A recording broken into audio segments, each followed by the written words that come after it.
लखनऊ से है, जहां लखनऊ में दो गैंग के बीच भयानक गोलीबारी हुई है। एक गुट का बदमाश गोली लगने से घायल भी हो गया है।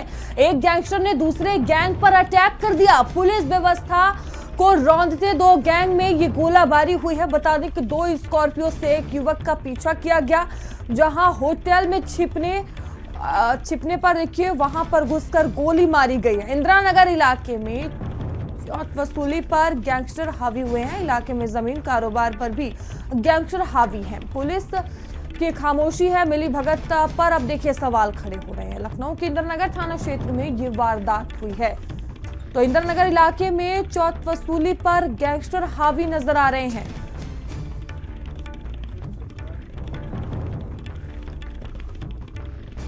और अनूप हमारे साथ जुड़ चुके हैं। अनूप, दो गैंग के बीच भयानक गोलीबारी हुई है, क्या ये पूरा मामला है?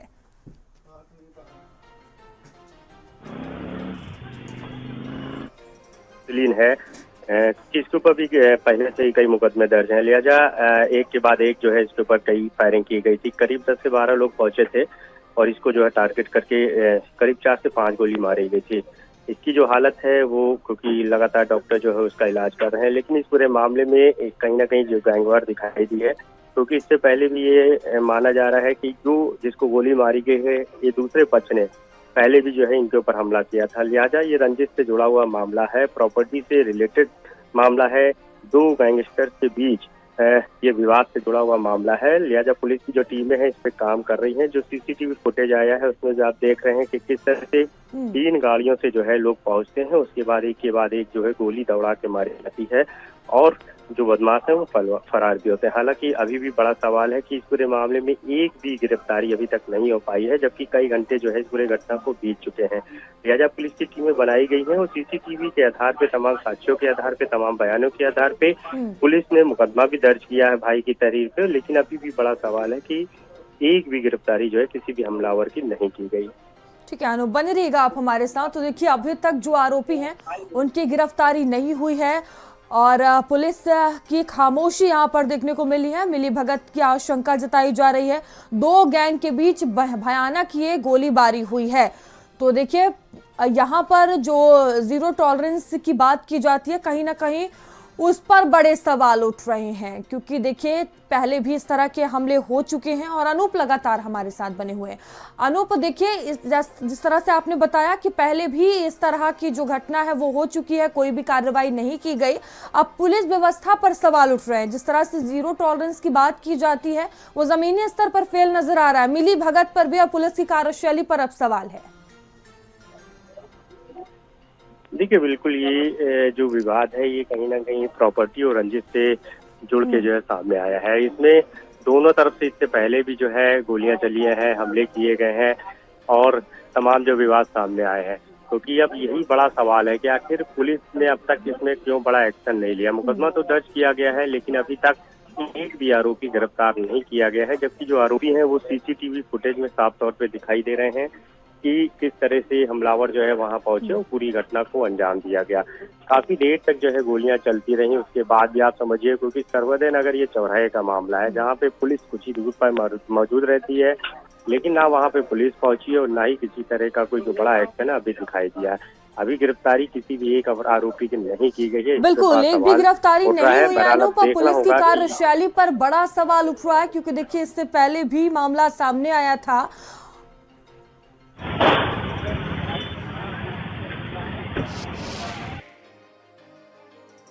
थाना गाजीपुर के सर्वोदय नगर यही चौराहा है जहां पे आप देख सकते हैं कि ये जो बालाजी भोजनालय है, यहाँ पर करीब 5 बजे का वक्त होगा जब मुरसलीन जो बाराबंकी के कुर्सीनगर का रहने वाला है, यहीं पर जो है वो पूड़ी खा रहा था और इसी दौरान जो कुछ लोग हैं वो भी उसके साथ पूड़ी खा रहे थे। बताया जा रहा है, जैसा पुलिस का बयान आया है, कि वो उसके परिचित थे। इसी दौरान मुरसलीन और उनके बीच जो है विवाद हुआ है। विवाद होने के बाद जो जिनसे मुरसलीन का विवाद हुआ था वो लोग वापस गए हैं। वापस जाने के बाद कुछ ही देर बाद 3 गाड़ियों से यहाँ पर वो अंधाधुंध पहुंचे हैं। एक जिसमें ब्लैक कलर की स्कॉर्पियो दिखाई दे रही है, इसके अलावा 2 और गाड़ियां हैं। एक साथ कई लोग जो है यहाँ पे पहुंचे और उसके बाद यहाँ पर जो है सीधे एक के बाद एक जो है गोली चलाई गई है। उसके बाद मुरसलीन अपने बचाव में जो है यहाँ से आप ये जो देख रहे हैं इसी बिल्डिंग पे जो है इसी जीने से वो घायल अवस्था में जो है अपने बचाव में जो है यहाँ पर आया है। और आप देखिए कि यहाँ पर जो स्पॉट है जो बनाए गए हैं, आप देखिए कि ये पुलिस ने जो है वाइट स्पॉट बनाए हैं। यहाँ पर जो है पुलिस को बुलेट मिली है। इसके अलावा ये आप देख रहे हैं यहाँ पर जो है पुलिस को खोखे मिले हैं। इसके अलावा जो तीसरा ये जो स्पॉट है यहाँ पर जो है पुलिस को खोखे मिले हैं। इसके अलावा चौथा स्पॉट जो है वो अंदर है। यहाँ पर जो है पुलिस ने जो खोखे हैं वो बरामद किए हैं। बताएं, क्योंकि ये जो बिल्डिंग है जहाँ पर मुस्लिम बचने के लिए आए थे, ये मुस्लिम के जो चाचा हैं अफसर अली, उनकी ये बिल्डिंग है और मुस्लिम अक्सर यहीं पर आते रहते थे। आज आए हैं, उसके बाद जब पूड़ी खाने के दौरान विवाद हुआ। क्या भैया क्या पता चला? कुछ नहीं भैया, हम लोग दुकान में थे, यहाँ पे गोलियां चलने लगी तो हम लोग आके देखा तो यहाँ पे गोलियां चले थे, मुस्लिम भाई भाग रहे थे। तो बाहर भागते हुए जब गोलियां चले हम लोग भी भाग चुके, हम समझने पे यहाँ पे हुआ क्या, दोबारा में जब आए हुए हैं तो 2-4 लड़कियां भी निकल पे पीछे से मारने के लिए। हमने कहा हट जाने तो हम लोगों को भी लग सकती है। कितनी संख्या में थे? कितने में भाते 10-12 लोग, 2 गाड़ियाँ थी, एक फॉर्च्यूनर थी, एक स्कॉर्पियो थी ब्लैक, बगैर नंबर की थी सारी। कितनी गोलियां चली हों? गोलियाँ 4 यहाँ पे चल चुकी थी। और ये इनको कितनी गोली लगी? इनको तो हमने 3 छेद देखे हैं, जो ब्लड बहुत बह रहा था नीचे तक, हॉस्पिटल के जा चुके थे। अच्छा, ये कैसे बच के मतलब यहाँ से भाग रहे थे? हाँ, उनकी गोलियां लगी फिर भी भागते रहे, भैया बचाओ भैया बचाओ भैया बचाओ। लेकिन भैया बचाने के में कौन आगे जाएगा बचाने के लिए। और संदीप हमारे साथ जुड़ चुके हैं। संदीप, 2 गैंग के बीच भयानक ये गोलीबारी हुई है, क्या मुख्य वजह सामने आई है? किस तरह से 2 गुट आपस में भिड़ गए हैं? वार जो है आपने सुना होगा, पहले फिल्मों में दिखाई देता था, मुंबई इलाकों में दिखाई देता था जहां पर वर्चस्व की लड़ाई होती है। लेकिन देखिए, चौथ वसूली को लेकर इस तरीके के जो गैंगवार हैं जब सामने आते हैं तो वो कहीं ना कहीं से देखिए पुलिस की प्रतिष्ठा पर भी तमाम तरीके के सवाल देखिए खड़े करते हैं। अब आप इंदिरा नगर की बात कर लीजिए, देखिए जहां पर एक युवक पर फॉर्च्यूनर और स्कॉर्पियो से तमाम जो लोग वहां पर पहुंचते हैं और एकदम फिल्मी स्टाइल में किस तरीके से उसके ऊपर गोली चलाते हैं अपनी जान बचाने के लिए, वो किस तरीके से एक होटल में छुपता है। तमाम लोग वहां पर मौजूद हैं और आप समझिए इस पूरी आपराधिक घटना को अंजाम कहां पर दिया जा रहा है? इंदिरा नगर, यानी एक पॉश इलाका जहां पर तमाम वीवीआईपी लोग रहते हैं, एक रिहायशी जो है पूरा इलाका रहता है। लेकिन उसके बावजूद आप समझिए कि पुलिस जो है वो अभी तक बैठी हुई है। पुलिस ने जो है ना ही किसी भी तरीके से बदमाश को गिरफ्तार किया है, ना ही किसी तरीके से उसका एनकाउंटर हुआ है। तो ये समझा जा रहा है कि कहीं ना कहीं से इस पूरी घटना के पीछे क्या पुलिस का किसी तरीके का जितोड़ चल रहा है या पुलिस की किसी तरीके की मिलीभगत है। इस तरीके के देखिए सवाल खड़े हो रहे हैं। आपने देखा होगा कि पुलिस हमारी बहुत सक्रिय रहती है, वो तो चोरी की कोई योजना बना रहा होता है उसी को गिरफ्तार कर लेती है।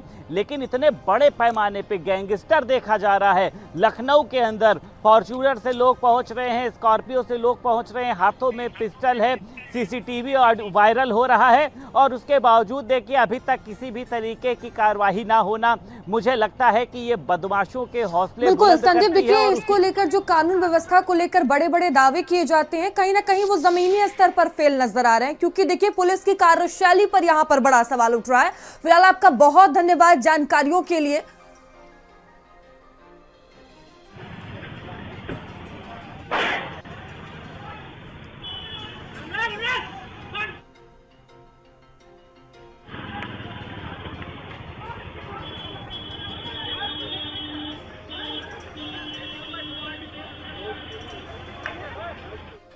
और खबर गाजियाबाद से है, जहां दबिश के दौरान सिपाही की मौत का ये मामला है। पुलिस टीम पर फायरिंग हुई थी और पथराव किया गया था। सिपाही सौरभ के सर में गोली लगने से मौत हो गई। अभियुक्त कादिर गाजियाबाद पुलिस के को सुपुर्द कर दिया गया। बता दें कि कादिर पर गैंगस्टर, चोरी आदि के 16 मुकदमे दर्ज हैं। अभियुक्त कादिर थाना मसूरी का हिस्ट्री शीटर भी है। गाजियाबाद मसूरी थाना क्षेत्र के नाहल गांव का ये पूरा मामला था। तो देखिए पुलिस द्वारा मामले में अब जांच पड़ताल भी की जा रही है। जो मुख्य आरोपी है वो अब पुलिस की गिरफ्त में है। तो पुलिस टीम पर हमला हुआ था और देखिए इसमें सिपाही सौरभ की सिर में गोली लगने से जान चली गई। और लोकेश हमारे साथ जुड़ चुके हैं। लोकेश, मामले में क्या अपडेट है? और देखिए इस मामले में पुलिस ने कादिर की फॉर्मल अरेस्टिंग शो कर दी है और जो कादिर है उसके खिलाफ पहले ही कई सारे मुकदमे दर्ज थे, लेकिन जिस मुकदमे में नोएडा पुलिस यहाँ पहुंची थी वो मुकदमा फेज 3 थाने में 211/2025 था, जिसमें कि म्यूजिक सिस्टम की एक कार में से म्यूजिक सिस्टम की चोरी का मुकदमा था ये। और उसी मुकदमे में ये जानकारी लेने और पूछताछ करने और उसे हिरासत में लेने के लिए यहाँ पहुंची थी। जब पुलिस यहाँ पहुंची तो उसी के बाद जो है जब घेराबंदी हो गई, अब वो पकड़ के जब ले जाने लगे, तभी गांव के लोगों ने और उसके परिवार के जो कादिर का भाई था उन लोगों ने घेराबंदी की और उसी के दौरान उस पर जो सिपाही है सौरभ, उसकी गोली मारकर हत्या कर दी गई। पुलिस ने कादिर को अरेस्ट कर लिया है। इसके भाई और जो अन्य लोग हैं वो गांव में लगे कुछ सीसीटीवी में कैमरे में कैद हुए हैं, जो कि पुलिस के पास है और पुलिस उसकी इन्वेस्टिगेशन कर रही है और उसी के आधार पर आगे के लोगों की जो गिरफ्तारी है वो की जाएगी। जी धन्यवाद लोकेश आपका जानकारियों के लिए। और खबर फिरोजाबाद से है, जहां झगड़े की सूचना पर पहुंचे पुलिस पर पथराव और देखिए डायल 112 टीम पर दबंगों ने पथराव कर दिया। पथराव में टीम का एक पुलिसकर्मी घायल हो गया, जान बचाकर भागे पुलिसकर्मी और देखिए घायल को भर्ती करवाया गया। थाना आराव क्षेत्र के गांव भारोल का ये पूरा मामला बताया जा रहा है, जहां डायल 112 टीम पर दबंगों ने हमला कर दिया। पथराव में टीम का एक पुलिसकर्मी घायल हो गया, जिसके बाद उसे अस्पताल में भर्ती करवाया गया।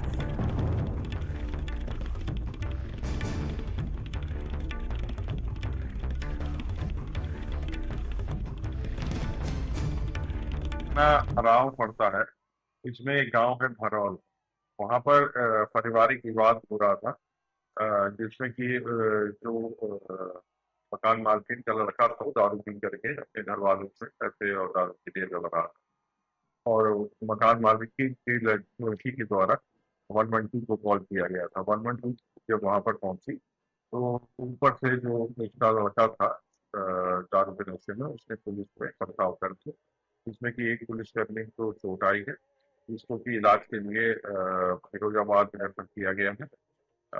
मौके पर इसमें शांति है, इसमें मुकदमा दर्ज करके अग्रिम विधिक कार्रवाई की।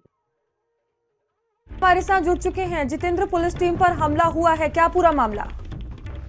देखिए बड़ी घटना है और इस घटना से ये संदेश जाता है कि लोग अभी भी पुलिस के जो खौफ है उससे दूर है। दबंगों की दबंगई जारी है।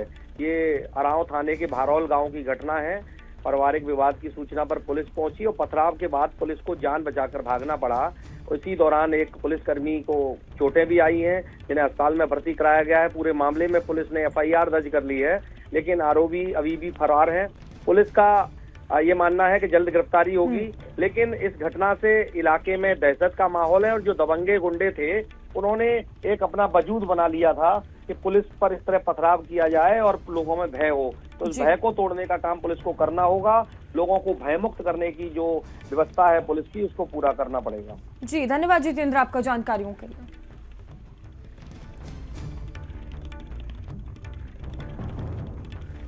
और सीधे आपको ले चलते हैं बड़ोदरा, जहां सीएम योगी प्रधानमंत्री मोदी मौजूद हैं और रोड शो कर रहे हैं।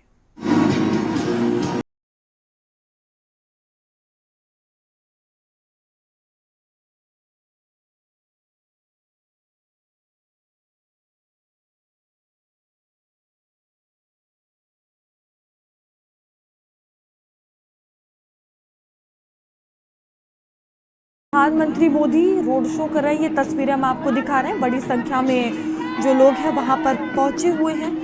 ये तस्वीरें हम आपको दिखा रहे हैं। बड़ोदरा में प्रधानमंत्री मोदी का ये रोड शो हो रहा है और बड़ी तादाद में देखिए लोग उन्हें वहां पर देखने के लिए पहुंचे हुए हैं, हाथों में तिरंगा लेकर और सभी का अभिवादन स्वीकार करते हुए सीएम योगी आदित्यनाथ, माफ कीजिएगा, प्रधानमंत्री मोदी। और देखिए बड़ोदरा में प्रधानमंत्री मोदी इस समय मौजूद हैं। रोड शो उनकी तरफ से किया जा रहा है। बड़ी संख्या में लोग देखिए वहां पर पहुंचे हुए हैं, हाथों में तिरंगा लेकर और सभी का अभिवादन स्वीकार करते हुए प्रधानमंत्री मोदी। ये तस्वीरें आप देख सकते हैं।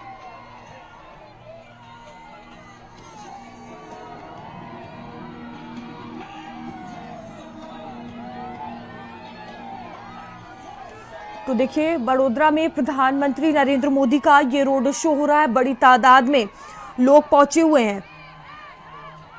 तो प्रधानमंत्री मोदी आज देखिए अपने 2 दिवसीय गुजरात दौरे के पहले चरण में बड़ोदरा पहुंचे हुए हैं। यह दौरा ऑपरेशन सिंदूर की सफलता के बाद उनका पहला गुजरात आगमन है और इससे लेकर राज्य में उत्साह का माहौल आप देख सकते हैं। बड़ोदरा में प्रधानमंत्री मोदी का स्वागत और देखिए सिंदूर सम्मान यात्रा के माध्यम से किया गया।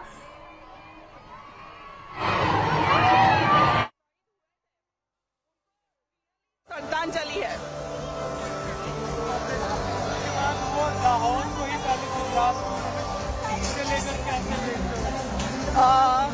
हमारे तो गुजरात के पुत्र है मोदी जी, तो हमें तो बहुत ही गर्व ही हो रहा है कि हमारे उनके खुद के घर में आ रहे हैं मोदी जी। हमारा वो बदिया भाई कालू भाई भूरा गड़बड़ आती तो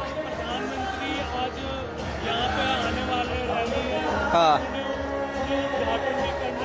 हाँ એમાં અમે આમો એવું જાણવા મળ્યું કે રેલવે ટ્રેન નો મુહૂર્ત કરે છે।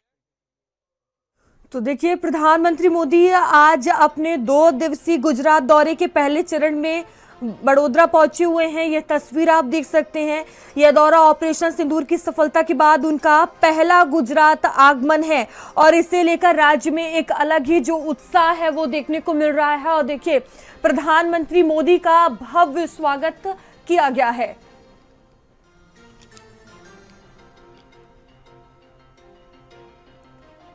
और खबर नोएडा से है, जहां जेपी गुलशन और महागुन बिल्डर पर ईडी रेड का ये पूरा मामला है। ईडी की छापेमारी में 1 करोड़ 70 लाख रुपए बरामद हुए हैं।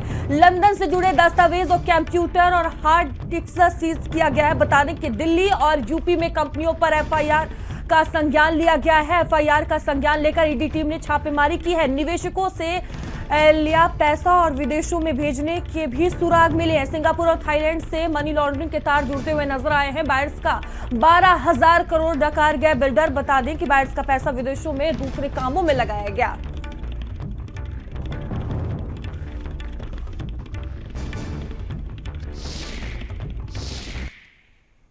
पर ईडी की छापेमारी के बाद अब नई चीज़ें सामने आ रही हैं।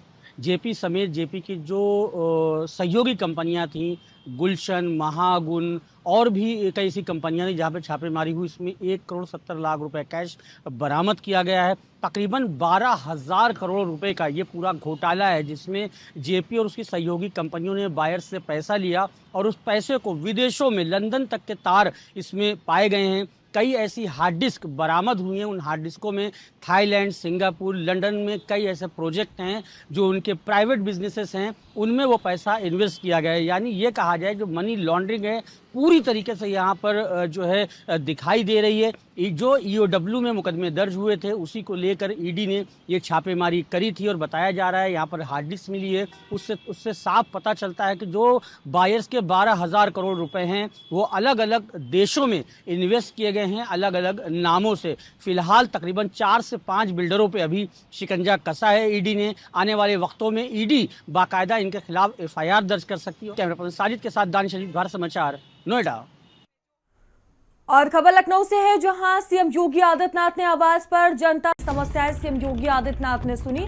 अधिकारियों को जन समस्याओं के निराकरण के निर्देश भी दिए। तो सीएम योगी आदित्यनाथ की तरफ से देखिए हमेशा जनता दर्शन का कार्यक्रम लगाया जाता है। और देखिए लखनऊ आवाज पर सीएम योगी आदित्यनाथ ने जनता दर्शन का कार्यक्रम लगाया, जहां दूर दराज से लोग अपनी समस्याओं के साथ पहुंचे और सीएम योगी आदित्यनाथ ने एक एक कर सबकी समस्याएं सुनी और मौके पर मौजूद अधिकारियों को निराकरण के निर्देश भी दिए। और ये तस्वीरें भी आप देख सकते हैं, महिलाएं पुरुष अपनी समस्याओं के साथ पहुंचे और सीएम योगी आदित्यनाथ ने सबकी समस्या सुनी।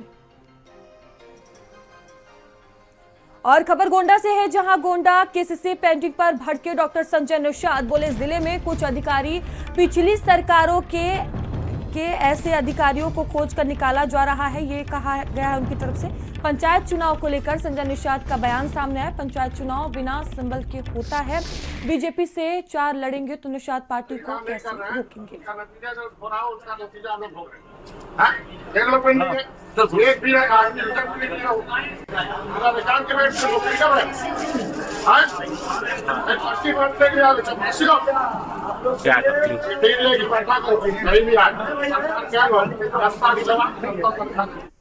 और खबर अमरोहा से है, जहां बुजुर्ग ने पेट्रोल डालकर आत्महत्या की। पत्नी की मौत से मृतक परेशान रहता था। बेटों ने पिता की दूसरी शादी का विरोध किया था। दूसरी शादी ना होने पर आत्मघाती कदम उठा लिया। बुजुर्ग ने सुसाइड नोट लिखकर अपनी जान दे दी। थाना अमरोहा देहात क्षेत्र के बंबूगढ़ की यह घटना बताई जा रही है। तो देखिए, पुलिस मौके पर पहुंची, अब जांच पड़ताल की जा रही है।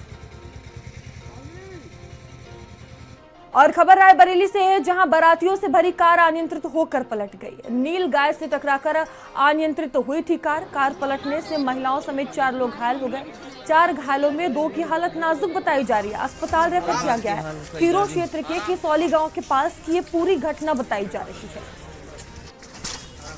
4 व्यक्ति, जिनमें 2 पुरुष और 2 महिला थे, घायल अवस्था में एम्बुलेंस द्वारा सामुदायिक स्वास्थ्य केंद्र नागरिक की पूछा गया तो पता चला कि ये लोग 4 पहिया वाहन में थे और नीलगाय से टकराने पर खीरों के पास कोई किलौली स्थान है, वहां पर इनका एक्सीडेंट हुआ। तो इसमें एक रामकृष्ण और पूनम, इनको थोड़ा गंभीर चोटें आई हैं, जिसमें फ्रैक्चर इत्यादि की संभावना है। तो इनके प्राथमिक उपचार देकर जिला अस्पताल अथवा हायर सेंटर के लिए रेफर किया गया है।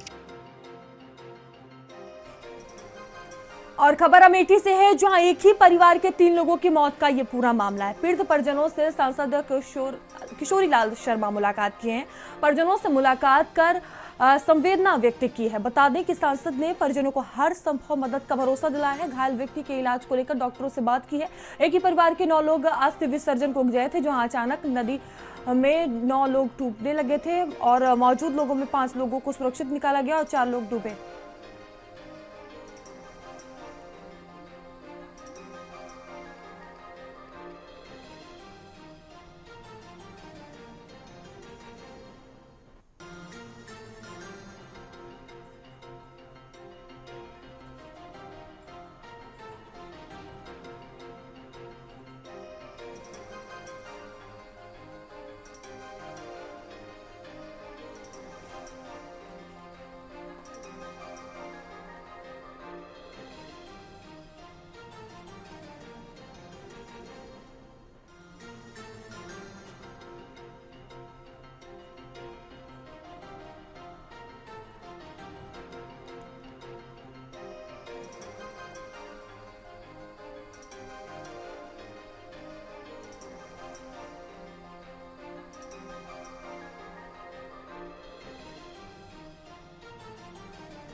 और खबर औरैया से है, जहां तिरंगा यात्रा में भाजपा जिला अध्यक्ष की जुबान फिसली। डॉक्टर सर्वेश कठेरिया ने हिंदुस्तान मुर्दाबाद के नारे लगाए। सदर एमएलए के इशारा करने पर जिला अध्यक्ष के होश उड़े। कस्बा आयना में तिरंगा यात्रा निकली थी और देखिए, यही का ये मामला बताया जा रहा है।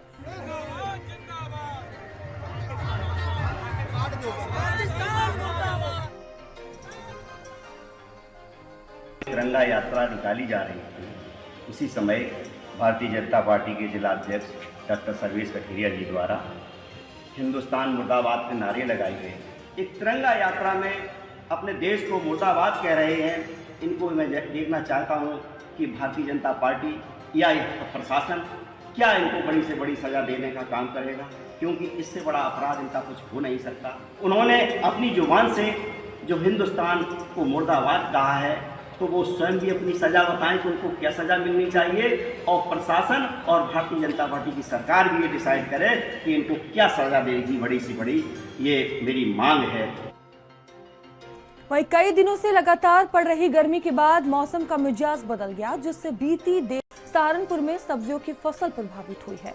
बता दें कि बेल वाली सब्जियों की फसलों में 25 से 30% तक नुकसान होने की आशंका है।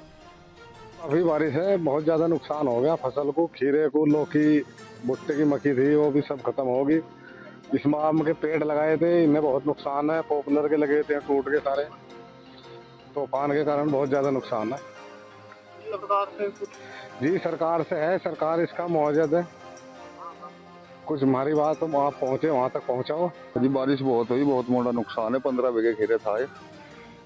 क्या फसल जी फसल खीरा था, 8 बीघे लौकी थी, 4 बीघे भुट्टे की मक्की थी। और कुछ फसलों को भी नुकसान? जी सब फसलों को नुकसान है, पेड़ों का बहुत नुकसान है हवा के हिसाब से। बारिश बहुत हुई जी, फसल का नाश होगा। 8 बीघे खीरा था, लौकी है, आज ये भुट्टे की मक्की सब खत्म हो चुका जी। पेड्डे टूट गए, पेड्डे जड़ तक पट चुके हैं जी। आम को भी नुकसान? आम को भी जी, आम के पेड्डे कहीं तो जड़ तक पट गए जी और कुछ वैसे पड़े हैं जी। सरकार से कुछ मुआवजे की मांग? सरकार से जी मुझे जब मांग है जी, हाँ जी सरकार देगी तो।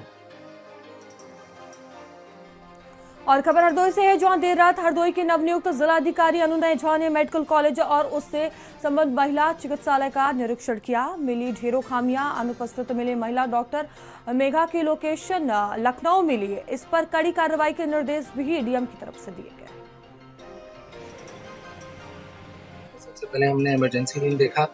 कुछ जो वहाँ पे कमियां पाई गई वो ये था कि पेशेंट्स के दवाई के स्लिप्स नहीं बनाए जा रहे थे। पीडियाट्रिक आईसीयू में एसएनसीयू हमने देखा और वहाँ पे भी कुछ ऐसे पेशेंट्स थे जिनको इमीडिएट केयर की आवश्यकता थी, जिसके लिए हमने निर्देशित किया। डॉक्टर साहब वहाँ पे जा भी रहे। यहाँ पे ये बताया जा रहा है कि एक्सरे प्लेट्स की समस्या है, उसके निस्तारण के लिए हमने प्रिंसिपल साहब को बताया है। 25 जून तक इसका निस्तारण करेंगे, 1 महीने के अंदर। तत्पश्चात हमने ब्लड बैंक भी देखा और फिर फाइनली महिला अस्पताल का भी निरीक्षण किया। अच्छी बात यह है कि यहाँ पे काफ़ी पेशेंट्स हैं जिनको उपचार मिल भी रहा है, बट कुछ प्रोसेसेस को स्ट्रीमलाइन करने की आवश्यकता है, कुछ प्रोसेसेस को इम्प्रूव करने की आवश्यकता है, जिसमें हम लोग साथ मिलकर काम करेंगे। और खबरों का सिलसिला लगातार जारी है, बने रहिए भारत समाचार के साथ।